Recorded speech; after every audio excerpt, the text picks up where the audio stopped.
வணக்கம் நேயர்களே, ஸ்ரீ குபேரன் டிவி நேயர்களுக்கு லட்சுமண அன்பு வணக்கங்கள். இப்போ நம்ம பார்க்க போகிறது வார ராசி பலன் 22ஆம் தேதியிலேருந்து 28ஆம் தேதி வரை எப்படி இருக்க போகணும். ஸோ இதில் வந்து பார்த்தோம்னா எப்போதும் சொல்கிறதான், எப்போதுமே லக்னத்துக்கு பாருங்கள். ஏன்னா வந்து ராசியை பார்ப்பதை விட லக்னத்துக்கு பார்க்கும்போது பர்ஃபெக்டாக இருக்குங்கிறதா உண்மையான விஷயம். உதாரணம் சொல்லப்போனால் ஒரு மகர லக்னம் விருச்சிக ராசின்னு நம்ம விருச்சிக ராசியுடைய பலன்களை பார்க்கும்போது அது ஒரு 40% தான் பர்ஃபெக்டாக வரும். அதே வந்து ஒரு மகர லக்னத்துக்கு மகர ராசிக்கான பலன்களை நீங்கள் பார்க்கும்போது ரொம்ப பர்ஃபெக்டாக இருக்கும். அதே நேரத்தில் உங்களது ஜாதக ரீதியாக என்ன தசா புத்தி அந்தரங்கள் வருதுங்கிறத நோட் பண்ணிவிட்டு ஸோ அதையும் வந்து மைண்டில் வச்சுக்கிட்டு நீங்கள் இந்த ராசி பலன் பார்க்கும்போது ஒரு 90% பர்ஃபெக்டாக வருங்கிறதா உண்மையான விஷயம். இந்த வீடியோட எண்டில் டிப் ஆஃப் த வீக் இருக்குது, மறக்காமல் பாருங்கள். இப்போ வந்து குரு ராகு ரெண்டுமே வந்து ஒரு நியரஸ்ட் டிகிரின்னு சொல்லுவோம். ஸோ ரொம்ப வந்து பக்கத்தில் ஒரு நியரஸ்ட் டிகிரியில் போயிட்டுருக்கு ஒரு காலகட்டம். ஸோ இது வந்து யாருக்கெல்லாம் பாதிப்பை தரும் அப்படின்னும்போது பாதிப்பை ஃபஸ்ட்டு சொல்லிடுறேன். பாதிப்புன்னும்போது யாருக்கெல்லாம் குரு திசை புத்தி அந்தரங்கள் நடக்குதோ ஸோ அவங்களுக்கு வந்து பாதிப்புகள் கொஞ்சம் ஜாஸ்தியாக இருக்கிறதுக்கான வாய்ப்புகள் இருக்குது. அதே மாதிரி குருவின் நட்சத்திரங்கள் புனர்பூசம் விசாகம் ஸோ இந்த மாதிரி நட்சத்திரங்களில் இருக்கவங்களுக்கு வந்து பாதிப்புகள் இருக்கிறதுக்கான வாய்ப்புகள் இருக்குது. அதுவும் புரட்டாதி. ஸோ இந்த 3 நட்சத்திரத்தில் இருக்கவங்களுக்கு கொஞ்சம் பாதிப்புகள் இருக்கும், கொஞ்சம் உஷாராக இருக்கும். என்னென்னா அதீதமான கோபங்கள் அதீதமான பேராசைகள் இந்த மாதிரி விஷயங்கள் ஏற்படுவதற்கான வாய்ப்புனா இந்த நட்சத்திரத்தில் பிறந்தவங்க கொஞ்சம் வந்து பக்காவாக இருந்துக்கணும். கொஞ்சம் வந்து அவேர்னஸோடு இருக்கிறது ரொம்ப ரொம்ப நல்லது. அதுக்கப்புறம் நெக்ஸ்ட்டு விஷயம் என்னென்னா இப்போ வந்து குழந்தை இல்லை, ரொம்ப நாளாக எனக்கு குழந்தை இல்லைங்க, ட்ரீட்மெண்ட்டில் எனக்கு குழந்தை பிறக்குமானா இந்த டைமில் வந்து நீங்கள் ட்ரீட்மெண்ட்டு போனீங்கன்னா கண்டிப்பாக குழந்தை பிறப்பதற்கான வாய்ப்புலாம் ரொம்ப நல்லா இருக்குது. ஏன்னா குரு ராகுன்றது வந்து ட்ரீட்மெண்ட்டுக்கு வந்து ரொம்ப பர்ஃபெக்டாக ஒர்க் பண்ணும். ஸோ அது வந்து ரொம்ப அட்டகாசமாக இருக்கணும். அதனால் வந்து அது நீங்கள் பண்ணும்போது ரொம்ப சிறப்பான விஷயங்கள்லாம் கொடுக்குறது வந்து மறந்துடாதீங்க. ஏன்னா வந்து இது மைண்டில் வச்சுக்கோங்க. ஏன்னா குழந்தை இல்லாதவர்கள் இந்த டைமில் வந்து நம்ம ட்ரீட்மெண்ட் எடுக்கும்போது பர்ஃபெக்டாக வந்து குழந்தை கிடைப்பதற்கான வாய்ப்புலாம் இருக்குது. இது பெரிய ப்ளஸ். ஓகேங்களா? ஸோ மறக்காமல் வந்து இந்த காலகட்டத்தில் வந்து குரு திசை புத்தி அந்த ரொம்ப ரொம்ப கேர்ஃபுல்லாக இருக்க வேண்டிய ஒரு காலகட்டம். விருச்சிகம். ஸோ விருச்சிகத்துக்கு வந்து எப்படி இருக்கும் அப்படின்னு பார்க்கலாம். ஸோ விருச்சிக ராசிக்கு வந்து பார்த்திங்கன்னா உங்களது எண்ணங்கள் இதெல்லாம் வந்து கொஞ்சம் ஜாக்கிரதையாக இருக்கணும் கடன். அதுவும் வேலை விஷயங்கள். ஏன்னா உங்களுக்கு வந்து 1 6ஆம் அதிபதி செவ்வாய் வந்து உங்களுக்கு வந்து 9இல் நீச்சமாக இருக்கார். ஸோ அது வந்து உங்களுக்கு எந்த மாதிரி விஷயங்களை ஏற்படுத்தும்னா அப்பா சம்மந்தமான உறவுகளில் ரொம்ப ஒரு டென்ஷனையும் ஒரு அவமானங்களையும் ஏற்படுத்தும். வேலை செய்கிற இடங்களில் வந்து ரொம்ப ஒரு டென்ஷனும் எமோஷனும் இருக்கும். அதே மாதிரி நீங்கள் வந்து மேற்படிப்பு படிக்கிறேன், அது பண்ண போகிறேன், இது பண்ண போகும்போது அது நீங்கள் நினச்ச படிப்பு கிடைக்கல அப்படிங்கிற ஒரு மன விரக்தியை ஏற்படுத்துவதற்கான வாய்ப்பு நிறைய இருக்குது. ஸோ இது எல்லாருக்குமே நடக்கும்னா எல்லாருக்குமே நடக்காது. தயவு செய்து புரிஞ்சுக்கங்க. ஜோசியர் சொல்லிட்டாருன்னு சொல்லிட்டு உட்காந்து அழுதுட்டு இருக்காதீங்க. அப்படி கிடையாது. இது வந்து யாரெல்லாம் விருச்சிக லக்னமாக இருந்து செவ்வாய் திசை புத்தி அந்தரம் நடக்கிறவங்களுக்கு தான் இது நடக்கும். மற்றவங்களுக்குலாம் நடக்கிறதுக்கான வாய்ப்புலாம் கிடையாது. ஸோ அது கொஞ்சம் கேர்ஃபுல்லாக இருக்கணும். அது மட்டும் இல்லாமல் வேலை செய்கிற இடங்களில் வந்து தேவையில்லாத அவமானங்கள் வரும். ஸோ யாராச்சும் வந்து நம்மளை போட்டு கொடுக்குறது ஒரு எமோட் ஆகிறதுக்கான வாய்ப்புலாம் ரொம்ப ரொம்ப கவனமாக இருக்கணும். ஸோ அதனால் அந்த மாதிரி விஷயங்களை கொஞ்சம் கவனமாக இருந்துக்குங்க. ஸோ அதுக்கப்புறம் எல்லாமே சிறப்பாக இருக்கும். ஏன்னா வந்து உங்களுக்கு ராசியாதிபதியாக வரும்போது அந்த அவமானங்களை வந்து உங்களுக்கு ரொம்ப அஃபெக்ட் பண்ணுறதுக்கான வாய்ப்புகளும் கொஞ்சம் கவனமாக இருந்துக்கணும். ஏன்னா நீச்சம்ங்கிறது வந்து நம்ம அவமானங்களையும் மனசில் வந்து நிறைய ஸ்க்ராச்சஸ் தழும்புகளை ஏற்படுத்துவதற்கான வாய்ப்புகளும் ரொம்ப கவனமாக. அது செவ்வாய் திசை புத்தி அந்த நடக்கும். கொஞ்சம் பார்த்து நடந்துக்கணும். 2ஆம் அதிபதி 2 மற்றும் 5ஆம் அதிபதியான குரு வந்து 6ல் இருக்கும்போது குடும்பத்துக்கு தேவையான பணம் காசு இதெல்லாம் வந்து ஒன்றும் பிரச்சனை இருக்காதுங்க. பட் இருந்தாலும் வந்து அந்த குரு ராகுன்னும் போது தேவையில்லாத ஈகோ கிளாஷஸ் கொடுக்கும், மன பயங்களை கொடுக்கும், ஒரு பெரிய கடனை வாங்க தூண்டும். ஓகேங்களா? ஒரு பெரிய கடனை வாங்கிடலாமா, அதை பண்ணலாமா, இதை பண்ணலாமான்ற விஷயங்களை கொண்டு போய் விடும். ஒரு பெரிய சண்டை சச்சரவுக்கு வந்து நம்மளை இழுத்துட்டு போகிறதுக்கான பூர்வீகம் சொத்துக்கள் பூர்வீக சம்மந்தமான விஷயங்கள் வந்து ஒரு சண்டை சச்சரவு ஏற்படுத்துகிற வாய்ப்புன்னு ரொம்ப கவனமாக இருக்கணும். இது வந்து யாருக்கு நடக்கணும் போது விருச்சிக லக்னமாக இருந்து குரு திசை புத்தி அந்தரம் நடக்கிறவங்க ரொம்ப ரொம்ப ரொம்ப ரொம்ப கேர்ஃபுல்லாக இருக்கின்ற ஒரு காலகட்டம் ஒரு மன பயங்களை கண்டிப்பாக ஏற்படுத்தும். அதே மாதிரி ராகு திசை புத்தி அந்தரனும் ரொம்ப கேர்ஃபுல்லாக இருக்கின்ற ஒரு காலகட்டங்கள் தாங்க. அது வந்து 6ல் வந்து குரு ராகுனும் போது வேலை செய்கிற இடங்களில் வந்து நம்மளை எமோட் பண்ணி தூண்டி விட்டு நம்மளை வந்து எமோஷன் பண்ணி விட்டுருவாங்க. ரொம்ப கேர்ஃபுல்லாக இருங்க. அதுக்கப்புறம் உங்களுக்கு வந்து பார்த்திங்கன்னா ஏன்னா 6ஆம் இடத்துல வந்து நிறைய கிரகங்கள் இருக்கும்போது விரோதிகள் சத்ருக்கள் இவங்கெல்லாம் வந்து ரொம்ப எமோஷன் நம்மளை படுத்தி எடுத்துருவாங்க. கடன் தொல்லைகள் நம்மளை வந்து கொஞ்சம் பிரச்சனை பண்ணுறதுக்கான வாய்ப்புலாம் ரொம்ப கவனமாக இருக்கணும். கடன் கொடுக்கணுன்னா நீங்கள் வந்து ஃபோனில் சொல்லிடுங்க. உங்களுடைய இயலாமை இருக்குன்னா அதை ஃபோனில் வந்து தெளிவாக சொல்லிடுறதுனால நிறைய பேர் வந்து பார்த்திங்கன்னா அதை வந்து ஃபோன் எடுக்காமல் மறைஞ்சு ஓடுறது ஓடியாறது இதாக பண்ணிடலாம் அதை பண்ணிடலாம் சொல்லி பயப்படுறது தான் வந்து பிரச்சனையே. பயப்படாதீங்க. இருக்கிறது ஒரு வாழ்க்கை. 3 வேளை சோறு நல்ல தூக்கம்தான். என்ன பண்ணுவான்?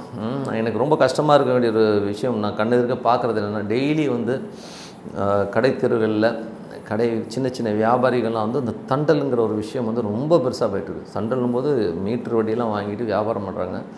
கேட்டால் எனக்கு வேறு வழி தெரியல சாமி, நான் படிக்கலை, அது இல்லாமல் வந்து எனக்கு இந்த வியாபாரத்தை விட்டால் வேறு வியாபாரம் தெரியாதுன்னும் போது ரொம்ப கஷ்டமாக இருக்கும். ஏன்னா இவங்க சம்பாதிக்கிற ஒரு நாள் முழுவதும் சம்பாதிக்கிற ஒரு காசை அப்படியே அந்த லாபத்துலேருந்து ஒரு 60-70% அப்படியே பிடிங்கிட்டு போகிறது வந்து அந்த வட்டி. ஸோ வட்டி தொழில் வந்து ரொம்ப கொடூரம், ரத்தத்தை குடிக்கிறதுக்கான ஒரு தொழில். ஸோ வம்சம் நாசமாக போயிடும். வட்டி குட்டிங்கன்னா வம்சம் நாசமாக போயிடும். ஏன்னா அவன் எவ்வளோ வயிறு தான் கொடுப்பான். அவன் இயலாமைக்காக அதிக வட்டி வந்து நீங்கள் கொடுத்து அதை வாங்குறதுனால உங்களது வம்சம் வந்து பிரச்சனைக்குள்ளாகும். பார்ப்பீங்க, பணம் காசு வாழ்க்கையே கிடையாது. ஸோ மனசில் வந்து வேறு ஏதாச்சும் ஒரு பிரச்சனை வந்து உட்காரும்போது உடல் ரீதியாக மன ரீதியாக வேதனை கொடுக்கும்போது அப்போ தெரியும் இந்த காசை வச்சு நான் என்ன பண்ணுறதுங்கிறத வந்து ஃபீல் பண்ணுவீங்க. ஸோ கொஞ்சம் ஜாகிரதையாக இருங்க, ஓகேங்களா. அதுக்கப்புறம் 7ஆம் அதிபதி. ஸோ 7ஆம் அதிபதி வந்து 8ல் வந்து இருக்கிறது வந்து பார்த்திங்கன்னா கணவன் மனைவி உறவுலையும் வந்து பார்த்திங்கன்னா நிறைய ஸ்ட்ரெஸ்ஸு டென்ஷன் வருவதற்கான வாய்ப்புலாம் இருக்கலாம். ரொம்ப கவனமாக இருக்கணும். 3ஆம் அதிபதி 4ல் இருக்கும்போது சொத்துக்கள் ரொம்ப நாளாக வந்து விற்காத சொத்து விற்பனை ஆவதற்கான வாய்ப்புகள்லாம் நிறைய இருக்குது. ஸோ அதெல்லாமே ரொம்ப பெரிய ப்ளஸ் தான். 5ஆம் அதிபதி 6ல் இருக்கும்போது உங்களோட குழந்தைகளுக்கு வந்து திருமணம் ஆவதற்கான வாய்ப்பு, குழந்தைகளுக்கு வந்து ஒரு லைஃப் செட்டில் ஆகிறதுக்கான வாய்ப்புலாம் ரொம்ப சிறப்பாக இருக்குது. 7ஆம் அதிபதி 8ல் இருக்கும்போது கணவன் மனைவி நடுவில் நிறைய டிஃப்ரென்ஸ் ஆஃப் ஒப்பீனியன் வரும். அதுவும் யாருக்கு நடக்கணும் போது விருச்சிக லக்னமாக இருந்து சுக்கிர திசை புத்தி அந்த நடக்கும். ரொம்ப ரொம்ப கேர்ஃபுல்லாக இருக்கக்கூடிய ஒரு காலகட்டங்கள். 9ல் வந்து 8ஆம் அதிபதி புதன் வந்து பார்த்திங்கன்னா 6ல் இருக்கிறது வந்து ரொம்ப டஃப்பான ஒரு மூமெண்ட்டு, ஓகேங்களா. ஸோ வேலையிடத்தை செய்கிற இடங்களில் வந்து ரொம்ப கம்முன்னு போயிடுங்க. யாராச்சும் எதாவது பேசினா கூட நம்ம வந்து நான் இல்லை, நான் அவன் இல்லை அப்படின்னு சொல்லிட்டு போயிடுறது நல்லது.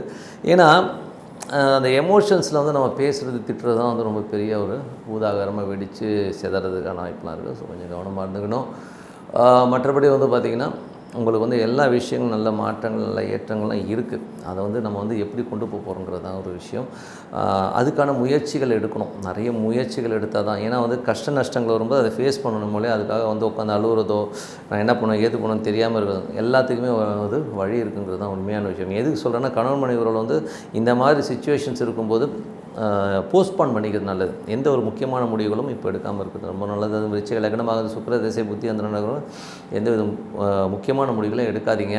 அதே மாதிரி உங்களுக்கு வந்து 9ல் வந்து செவ்வாய் நீச்சமாக இருக்கும்போது அப்பாவிடம் நிறைய அவமானங்கள் ஏற்படும். வெளிநாட்டில் இருக்கவங்க வந்து ரொம்ப ஃபீல் பண்ணுவீங்க, என்னடா அது என் வாழ்க்கை இப்படி இருக்குது அப்படிங்கிற மாதிரி ஒரு ஃபீல் அடிக்கடி கொடுக்கும்.